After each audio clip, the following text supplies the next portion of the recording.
దీర్ఘకాల వ్యాధులకు 20 ఏళ్ల అనుభవం ఉన్న అత్యుత్తమ హోమియోపతి వైద్యం master homeopathy. Telangana Congress party 55 మందితో ఫస్ట్ లిస్ట్ అయితే విడుదల చేసింది. అందరూ అనుకున్నారు 70 సీట్లపై ఒక క్లారిటీ అయితే వచ్చింది. సో 70 సీట్లకు సంబంధించిన అభ్యర్థుల్ని ప్రకటిస్తారు అని అనుకున్నారు. కానీ 58 మందితో తొలి జాబితానైతే విడుదల చేసింది కాంగ్రెస్ పార్టీ. ఎలాంటి హంగు ఆర్భాటం ఏమీ లేకుండా డైరెక్ట్గా మీడియాకి ఒక లిస్ట్ని అయితే విడుదల చేసింది ఏఐసిసి. సో పొత్తులు సీట్ల కేటాయింపులపై ఇంకా ఒక అధికారికంగా అయితే నిర్ణయం తీసుకోలేదు. ఎందుకంటే వామపక్షాలకు సంబంధించిన పొత్తులు ఉండే అవకాశం ఉంది. అట్లాగే టీజేఎస్ అధ్యక్షుడు కోదండరాంతో కూడా పొత్తులు ఉండే అవకాశం ఉంది అని గత కొంతకాలంగా అయితే వార్తలు వస్తున్న నేపథ్యంలో సో పొత్తులకు సంబంధించి సీట్లను టచ్ చేయకుండా వాళ్లకు కేటాయించే సీట్లేంటి, వాళ్ళ డిమాండ్స్ ఏంటి అవన్నీ విన్న తర్వాత ఒక కొలిక్కి వచ్చిన తర్వాత మిగతా లిస్ట్ అయితే విడుదల చేసే ఛాన్సెస్ కనిపిస్తున్నాయి. అయితే ఈ 58 మంది పేర్లు టోటల్గా వస్తాయి అని యాక్చువల్లీ అనుకున్నారు. కానీ 55 మందితో కూడిన ఒక లిస్ట్ను అయితే విడుదల చేసింది కాంగ్రెస్ పార్టీ. ఆ పేర్లు ఒకసారి చదువుతాను. బెల్లంపల్లి నుంచి గడ్డం వినోద్, మంచిర్యాల నుంచి ప్రేమ్ సాగర్, నిర్మల్ కూచిపూడి నుంచి శ్రీహర్ రావు, దెన్ ఆర్మూర్ నుంచి వినయ్ కుమార్ రెడ్డి. మనందరికీ తెలుసు ఆయన బీజేపీకి సంబంధించిన లీడర్. ఆయన కొన్ని రోజుల క్రితమే కాంగ్రెస్లో జాయిన్ అయ్యారు. వినయ్ కుమార్ సీట్ దక్కించుకున్నారు. ఇక బోధన్కి సంబంధించి సుదర్శన్ రెడ్డి, ఈయన కాంగ్రెస్కి సంబంధించిన సీనియర్ మోస్ట్ లీడర్. అంతకంటే ముందు కూడా ఆయన మంత్రిగా కూడా పనిచేసిన ఎక్స్పీరియన్స్ ఉంది. సో బోధన్ నుంచి సుదర్శన్ రెడ్డి క్యాండిడేట్గా ఉండబోతున్నారు. ఇక బాల్కొండ నుంచి సునీల్ కుమార్, ఈయన ఆరెంజ్ ట్రావెల్స్కి సంబంధించిన ఓనర్. సో గతంలో కూడా ఆయన కంటెస్ట్ చేశారు. సో ఆయన బీఆర్ఎస్ పార్టీ నుంచి కాంగ్రెస్ పార్టీలో జాయిన్ అయ్యారు. బాల్కొండ నుంచి టికెట్ దక్కించుకున్నారు. ఆయన ఆరెంజ్ ట్రావెల్స్కి సంబంధించిన ఓనర్ సునీల్ కుమార్. ఇక జగిత్యాల నుంచి జీవన్ రెడ్డి, మనందరికీ తెలుసు ఆయన ఎమ్మెల్సీగా ఉన్నారు. కానీ అధిష్టానాన్ని ఒప్పించుకొని జీవన్ రెడ్డి అయితే ఎమ్మెల్యే క్యాండిడేట్గా ఇప్పుడు జగిత్యాల నుంచి కంటెస్ట్ చేయబోతున్నారు. ఇక ధర్మపురం నుంచి అడ్లూరి లక్ష్మణ్, వేములవాడ నుంచి ఆది శ్రీనివాస్, మానకొండూరు నుంచి ఎస్సీ సత్యనారాయణ, మెదక్ నుంచి మైనంపల్లి రోహిత్ రావు. మనందరికీ తెలుసు మొన్ననే రీసెంట్లీ జాయిన్ అయ్యారు బీఆర్ఎస్ నుంచి కాంగ్రెస్ పార్టీలో జాయిన్ అయ్యారు మైనంపల్లి హనుమంతరావు. ఆ టికెట్ పంచాయతీ మనందరం చూసాం. రోహిత్కి అంటే వాళ్ళ కుమారుడు రోహిత్కి అండ్ తనకి 2 టికెట్లు అడిగాను, గ్రౌండ్ వర్క్ కూడా చేసుకున్నాను. కానీ అధిష్టానం ఎందుకనో ఇవ్వలేదు. హరీష్ రావు మీద డైరెక్ట్గా కామెంట్ చేశారు. పార్టీ ఏమైనా చర్యలు తీసుకుంటా లేదా అని అందరూ వేచి చూశారు. కానీ ఆయన పార్టీ అయితే ఎట్లాంటి చర్యలు తీసుకోలేదు. బట్ ఆయన్నే పార్టీకి రాజీనామా చేస్తూ కాంగ్రెస్ పార్టీలో జాయిన్ అయ్యారు. కాంగ్రెస్ పార్టీ నుంచి ఆయనకు అంటే మల్కాజ్గిరి నుంచి మైనంపల్లికి, మెదక్ నుంచి మైనంపల్లి రోహిత్ రావుకి ఇద్దరికి టికెట్స్ కేటాయించింది కాంగ్రెస్. ఇక సంగారెడ్డి నుంచి జగ్గారెడ్డి మీద చాలామంది రూమర్స్ అయితే వచ్చాయి. ఆయన బీఆర్ఎస్ పార్టీలో జాయిన్ అవుతున్నారు.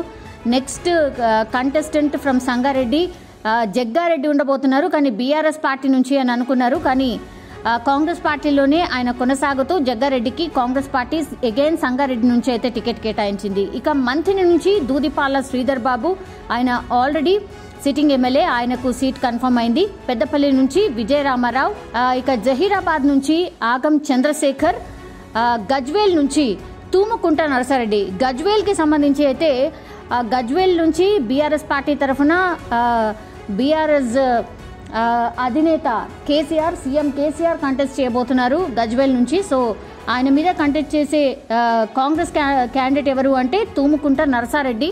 బీజేపీ నుంచి మోస్ట్లీ ఈటెల రాజేందర్ కంటెస్ట్ చేయబోతున్నట్టు వార్తలు వస్తున్నాయి. సో కన్ఫర్మేషన్ అయితే లేదు. కానీ సో గజ్వేల్ నుంచి తూముకుంట నరసారెడ్డి పేరునైతే ఖరారు చేశారు. ఇక మేడ్చల్ నుంచి తోటకూర వజ్రేష్ కుమార్. యాక్చువల్లీ మేడ్చల్ నుంచి కూడా మైనంపల్లి హనుమంతరావు వాళ్ళ అనుచరుడు గౌడ్ ప్రభాకర్ గౌడ్ కి ఇవ్వాలి అన్నటువంటి డిమాండ్ వినిపించారు. కానీ మేడ్చల్ నుంచి తోటకూర వజ్రేష్ కుమార్ పేరునైతే కన్ఫర్మ్ చేశారు.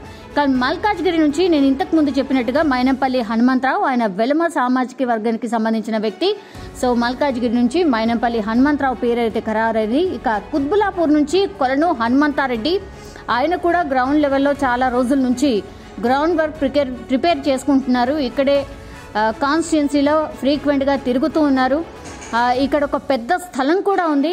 కాంగ్రెస్ పార్టీకి సంబంధించిన ఎట్లాంటి మీటింగ్స్ పెట్టుకోవాలన్నా కూడా కొలను హనుమంతారెడ్డి వాళ్ళ జాగాలోనే వాళ్ళ దగ్గరలోనే పెద్ద పెద్ద మీటింగ్స్ అవుతూ ఉంటాయి.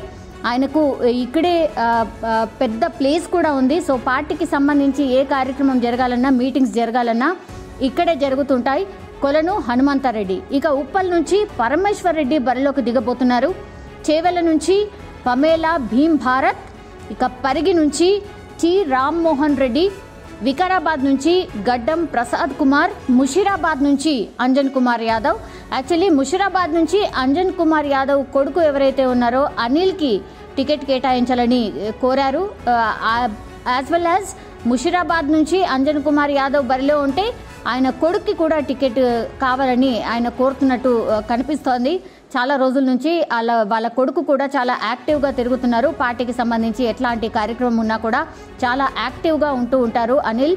సో ఆయనకు కూడా మరి ఇంకా మొత్తంగా కేటాయించలేదు సీట్లు కాబట్టి మేబీ ఆయనకు ఇంకొక దగ్గర నుంచి మేబీ ఇచ్చే ఛాన్సెస్ అయితే పుష్కలంగా కనిపిస్తున్నాయి. ఇక మలక్పేట్ నుంచి షేక్ అక్బర్ కనిపిస్తున్నారు. సనత్ నగర్ నుంచి డాక్టర్ కోట నీలిమ, నాంపల్లి నుంచి మహమ్మద్ ఫిరోజ్ ఖాన్. మనందరికీ తెలుసు నాంపల్లి ఫిరోజ్ ఖాన్ అంటే తెలియని వాళ్ళు ఎవరు అంటూ ఉండరు. ఎందుకంటే ఆయన మాటల ధాటి కూడా అలాగే ఉంటుంటుంది. డైరెక్ట్గా ఎంఐఎంని టార్గెట్ చేస్తూ ఆయన చాలా యాక్టివ్గా అన్ని కార్యక్రమాల్లో పార్టిసిపేట్ చేస్తూ ఉంటారు. అండ్ పార్టీకి లైన్కి సంబంధించి చాలా క్లారిటీగా మాట్లాడుతూ ఉంటారు. సో ఫిరోజ్ ఖాన్ నాంపల్లి నుంచి బరిలోకి దిగబోతున్నారు. ఇక కార్వాన్ నుంచి ఉస్మాన్ బిన్ మహమ్మద్ అలీ అర్జీ బరిలోకి దిగబోతున్నారు. గోషామహల్ నుంచి మొగలి సునీత. గోషామహల్ నుంచి చాలామంది ఎక్స్పెక్ట్ చేశారు, వేరే వేరే వాళ్ళకు వస్తుంది అనేసి ఎక్స్పెక్ట్ చేశారు. కానీ గోషామహల్ నుంచి మొగలి సునీత బరిలోకి దిగబోతున్నారు. చాంద్రాయణగుట్ట నుంచి బోయ నగేష్, ఆయనని నరేష్ అని కూడా అంటారు. సో ఆయన బరిలోకి దిగబోతున్నారు. యాకత్పురా నుంచి కె రవిరాజు ఉండబోతున్నారు. బహదూర్పురా నుంచి రాజేష్ కుమార్ పులిపాటి, ఆయన బరిలో ఉండబోతున్నారు. ఇక సికింద్రాబాద్ విషయానికి వస్తే ఆదాం సంతోష్ కుమార్ బరిలో ఉండబోతున్నారు. కొడంగల్ నుంచి మనందరికీ తెలుసు గత కొంతకాలంగా కొడంగల్కి సంబంధించి టాక్ చాలా ఎక్కువగా వినిపిస్తోంది. TPCC chief Revanth Reddy nomination వేసినప్పటి నుంచి కూడా ఇంకెవరు నామినేషన్ వేయలేదు. సో ఓన్లీ రేవంత్ రెడ్డి పార్టీకి సంబంధించి అప్లికేషన్ ఇచ్చుకున్నారు. సో ఆ అప్లికేషన్ ఒకటే అప్లికేషన్ ఆయన రేవంత్ రెడ్డి బరిలోకి దిగబోతున్నారు. కొడంగల్ నుంచి ఆయన యాక్చువల్లీ ఎంపీగా ఉన్నారు, కానీ కొడంగల్ ఆయన పాత సెగ్మెంట్, పాత నియోజకవర్గం. సో కొడంగల్ నుంచి ఆయన బరిలో ఈసారి కాంగ్రెస్ పార్టీ నుంచి ఉండబోతున్నారు. ఇక గద్వాల నుంచి సరిత తిరుపతయ్య బరిలో ఉండబోతోంది. ఆలంపూర్ నుంచి ఎస్ఏ సంపత్ కుమార్, ఆయన కూడా చాలా యాక్టివ్గా ఉంటూ ఉంటారు. పార్టీ లైన్కి సంబంధించి చాలా కార్యక్రమాల్లో పార్టిసిపేట్ చేస్తుంటారు. అండ్ గతంలో ఎమ్మెల్యేగా కూడా ఉన్నారు సంపత్ కుమార్. ఇక నాగర్ కర్నూలు నుంచి కూచుకుళ్ళ రాజేష్ రెడ్డి. నాగర్ కర్నూలు నుంచి యాక్చువల్లీ నాగం జనార్దన్ రెడ్డి సీట్ ఆశించారు. ఆయనకు లేకపోతే ఆయన కొడుక్కి సీట్ కావాలని కోరారు. కానీ ఆయన కాకుండా మొన్న ఈ మధ్యనే వచ్చినటువంటి నాగర్ కర్నూలు లీడర్ కూచుకుళ్ళ రాజేష్ రెడ్డి బీఆర్ఎస్కి సంబంధించి వాళ్ళ ఫాదర్ ఉండే, సో వాళ్ళ కొడుక్కి సీట్ ఇప్పించుకున్న పరిస్థితి కనిపిస్తోంది నాగర్ కర్నూలు నుంచి. ఇక అచ్చంపేట నుంచి చిక్కుడు వంశీకృష్ణ బరిలో ఉండబోతున్నారు.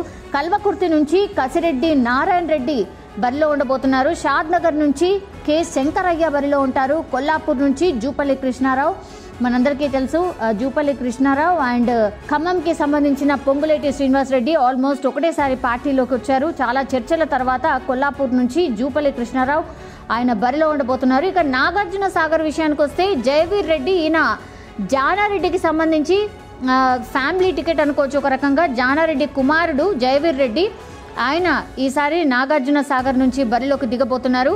ఇంకో కొడుక్కి కూడా ఆయన టికెట్ ఆశిస్తూ ఉన్నారు. సో చూడాలి వస్తుందా లేదా అని. కానీ ప్రస్తుతం అయితే నాగార్జున సాగర్ నుంచి జానా కుమారుడు జయవీర్ రెడ్డి బరిలో ఉండబోతున్నారు. ఇక హుజూర్ నగర్ నుంచి ఉత్తమ్ కుమార్ రెడ్డి ఉండబోతున్నారు. ఆయన గతంలో సిట్టింగ్ సీట్, ఈయన కూడా ఇప్పుడు ప్రస్తుతం ఎంపీగా ఉన్నారు.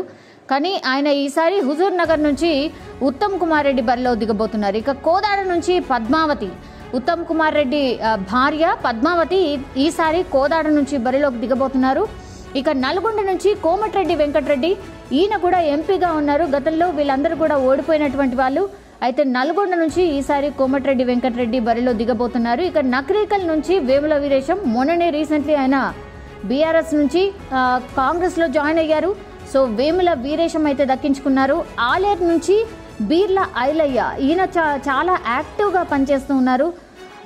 కంప్లీట్గా గ్రౌండ్ లెవెల్లో ఆయన బీసీకి సంబంధించిన సామాజిక వర్గం. సో ఆయన గ్రౌండ్ లెవెల్లో టోటల్గా అందరికీ అందుబాటులో ఉంటారు అనేసి ఒక టాక్ అయితే ఉంది. బీర్ల ఐలయ్య పేరునైతే ఖరారు చేసింది ఏఐసిసి. దెన్ స్టేషన్ గన్పూర్ నుంచి సింగాపురం ఇంద్ర బరిలోకి దిగబోతోంది.